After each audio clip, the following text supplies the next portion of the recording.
आज हम बात करेंगे एक महत्वपूर्ण जजमेंट पे। जजमेंट जो है पारित किया है ऑनरेबल कर्नाटका हाई कोर्ट ने और जजमेंट का डेट है 27 फरवरी 2026।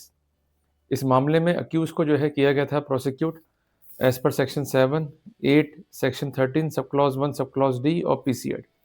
आरोप ये था कि अक्यूज़ ने रिश्वत की मांग करी और रिश्वत को प्राप्त किया थ्रू को अक्यूज़।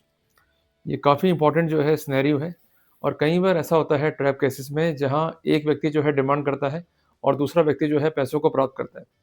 जो पैसों को प्राप्त करता है usually he is prosecuted as per section 8 of the PC act और जो पब्लिक सर्वेंट है उस पे लगता है चार्ज धारा 7, धारा 13 सब क्लॉज़ 1 सब क्लॉज़ डी पीसी एक्ट का। साथियों बेसिकली जो मोटिव है पीसी एक्ट में वो काफ़ी इंपॉर्टेंट है। यहाँ पर जो बताया गया मोटिव वो क्या था? To show the official favour.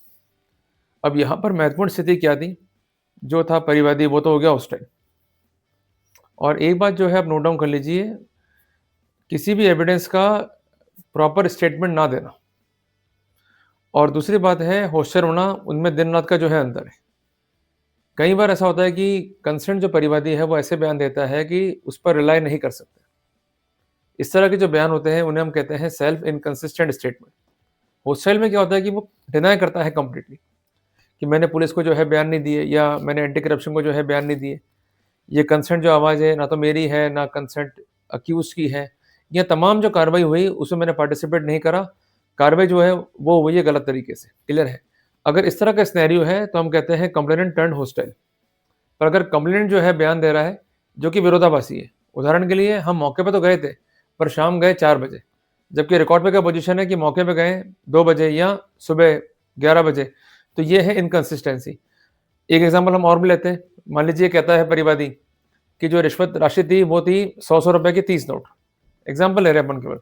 जबकि जो बरामद राशि है वो है 500 रुपए के नोट। तो ये क्या आ गया वेरिएशंस। तो बेसिकली अगर बयान है परिवादी के सेल्फ इनकंसिस्टेंट या परिवादी हो रहा है होस्टाइल, तो वहां पर हमें एक प्लस पॉइंट जो है मिलता है। इसके अलावा एक बात जो है ध्यान रखिएगा, जो कोर्ट ने ऑब्जर्व भी किया है कि बर्डन जो है प्रोसिक्यूशन पे है टू प्रूव द केस। यहाँ पर जो मोटिव था उसके कॉन्टेक्स्ट में जो वर्क था, पहली बात तो पेंडिंग नहीं था। अगर मान भी लिया जाए पेंडिंग था, पर ऐसा कोई डॉक्यूमेंट जो है रिकवर नहीं हुआ कंसर्न आरोपी से जिसके आधार पर ये अजम्पशन लिया जा सके। जब तक बेसिक डॉक्यूमेंट जो है कलेक्ट नहीं करता है प्रोसिक्यूशन, तो वहां पर कोई भी प्रिजम्पशन जो है ड्रॉ नहीं होगा और कोई भी इन्फ्रेंस स्थितियां जो है पैदा नहीं होगी अगेंस्ट द अक्यूज्ड। यहाँ पर एक महत्वपूर्ण थी स्थिति जो आप नोट डाउन कर लीजिए कि work has been done prior to the trap proceeding.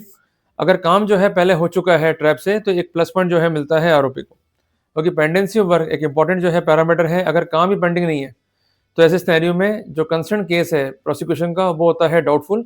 तो कुल मिलाकर के हम ये कह सकते हैं कि if the work is done prior to the trap proceeding in that scenario the accused could have the benefit. यहाँ पर सबसे महत्वपूर्ण बात क्या थी कि जो कार्रवाइयाँ थी वो हुई हैं ऑफिस में, ना कि मौके पे। कई बार क्वेरी भी होती है आपकी कि ऐसे स्टेटमेंट आए रिकॉर्ड के ऊपर जहां पर माना है परिवादी ने या अन्य गवाह ने या इवन कंसर्न अधिकारी ने कि जो कार्रवाइयाँ हैं वो मौके पे नहीं हुई है, कार्रवाइयाँ जो है वो हुई हैं ऑफिस में। अगर कार्रवाइयाँ जो है ऑफिस में हुई है तो वहां पर भी होता है क्रिएट सस्पेक्ट। इसके अलावा मैं एक बात आपको स्पष्ट करना चाहता हूँ कि जो भी होता है फिनोप्थेलिन टेस्ट ये मौके पर जो है करना होता है। अगर ये टेस्ट जो है परफॉर्म नहीं हुआ है मौके पे और ये बाद में जो है परफॉर्म किया गया है, इवन रिकवरी पहले हो गई है उसके बाद ये टेस्ट परफॉर्म किया गया है, तो वहां पर गाइडलाइंस है ऑनरेबल सुप्रीम कोर्ट की, जिसका स्पेसिफिकेशन है एन विजय कुमार बनाम स्टेट ऑफ तमिलनाडु। जजमेंट का डेट है 3 फरवरी 2021। उसका जो है स्पष्ट उल्लंघन है, तो यहाँ पर हम जो है प्लस पॉइंट ले सकते हैं। इसके अलावा इलेक्ट्रॉनिक जो एविडेंसेस है वो क्या क्या है, क्या वो कॉम्प्रोमाइज तो नहीं है, ये भी जो है काफी इंपॉर्टेंट स्थिति है। इसके अलावा धारा 65 भी है एविडेंस एक्ट का, उसकी पालना सुनिश्चित हुई है या नहीं हुई है, ये भी एक महत्वपूर्ण स्थिति है। अगर ऐसा नहीं हुआ है तो हमारे लिए यहाँ पर एक प्लस पॉइंट जो है बनता है। इसके अलावा कई बार ऐसा होता है कि प्रोसिक्यूशन जो है एविडेंस को पेश करता है, पर एविडेंस में क्या होता है लेक ऑफ कॉरोबोरेशन या होता है इनकंसिस्टेंसी, तो वहां पर हम जो है बेनिफिट ले सकते हैं। तो कई बार ये क्वेरी आपकी आती है कि साहब इलेक्ट्रॉनिक एविडेंस में हम क्या क्वेश्चन पूछें, या कई बार क्वेरी ये भी आती है कि जो मौके की स्थितियां हैं उसको लेकर के हम क्या क्वेश्चन पूछें, या जो परिवादी के बयान है उसको लेकर के हम क्या क्वेश्चन पूछें। तो मैं मोटा मोटा आपसे एक बात ये कह सकता हूं कि सबसे पहले हमें एक ट्रायंगल जो है ड्रॉ करना है। परिवादी, दूसरा है उसकी एविडेंसेस और तीसरा है उनमें कॉरोबोरेशंस। अब मान लीजिए कहता है परिवादी अपनी रिपोर्ट में कि फला फला काम के लिए पैसे मांगे। हम एक केवल एक एग्जांपल ले रहे हैं। जबकि ये काम जो है पेंडिंग नहीं, तो उसका स्टेटमेंट क्या हो गया? गलत स्टेटमेंट। उसका स्टेटमेंट क्या हो गया? Inconsistent statement. तो अगर इस तरह के स्टेटमेंट है जहाँ झूठे बयान जो है दिए हैं कंसर्न परिवादी ने, तो ऐसे सिनेरियो में इसका फायदा मिलता है अक्यूज को। तो इसलिए जब भी आप जिरह करें, तो सबसे पहले जो कंसर्न थ्योरी है उस पर जो है हमें काम करना है। वो थ्योरी जो पुटअप करी है प्रोसिक्यूशन ने, आप लोग क्या करते हो? अपना डिफेंस जो है पहले पुटअप करते हो। उसकी थ्योरी क्या है, पहले उस पर काम करें। और उसने एक ही बात को लेकर के अलग अलग क्या बयान दिए इस पर जो है एम्फेसाइज करें, और उसमें जो है पैदा करें विरोधाभास।